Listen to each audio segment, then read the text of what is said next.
In this video, we're going to take a look at how stroke weight scales within Adobe Illustrator, how to scale your strokes proportionate to your designs, and how and when you might want to change these settings. So first, let's just go ahead and take a look at the two different ways you can scale stroke within Adobe Illustrator. If I have this circle here, we can see that it currently has a 15-point stroke. With my current settings, if I were to scale this circle up, you can see that the stroke stays at 15 points, even though the object has become larger. That is because I currently do not have scaling strokes turned on. I've now turned on scaling strokes. Let's look at what happens when we scale this circle. As you can see, when I make the circle smaller, the stroke weight also becomes smaller, so that the weight of the stroke stays proportionate to the size of the object. So let's look at some examples of why you may or may not want to use scaling strokes. To start, let's look at this quick illustration of a hop that I made. All of the black outlines in this graphic are active strokes, which means they have a stroke weight. This means that when I scale my object, I'll want the strokes to maintain their current look and feel and scale proportionately to the design. So let's go to our preferences and make sure that scaling strokes is turned on.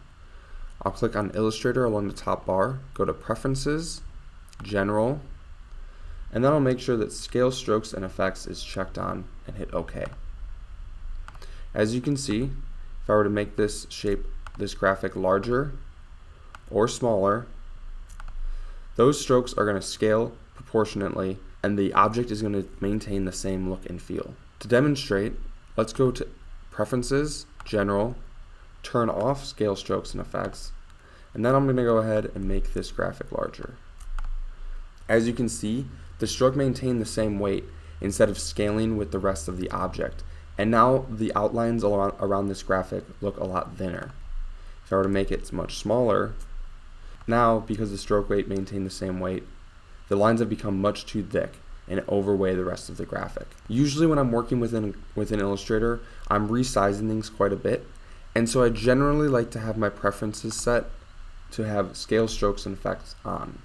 However, there are some examples of why you might want to turn scaling strokes off. Let's say we were creating an icon set.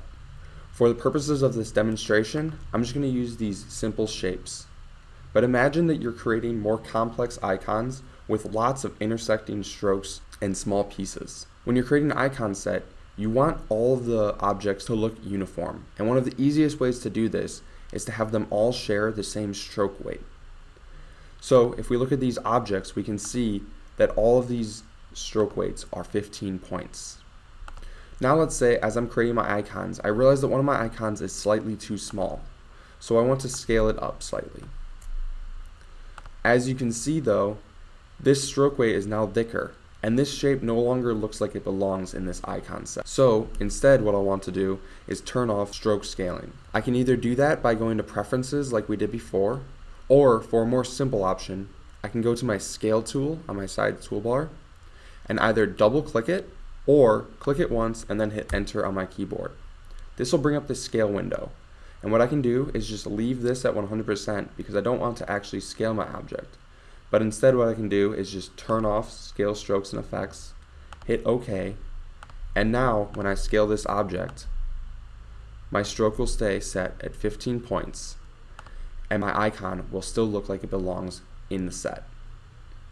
To recap, in general when working with an Illustrator, I tend to find it's best to have your strokes scaling.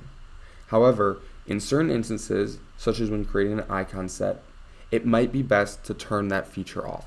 So it's helpful to know how to do it quickly using either the Scale tool or your Illustrator preferences.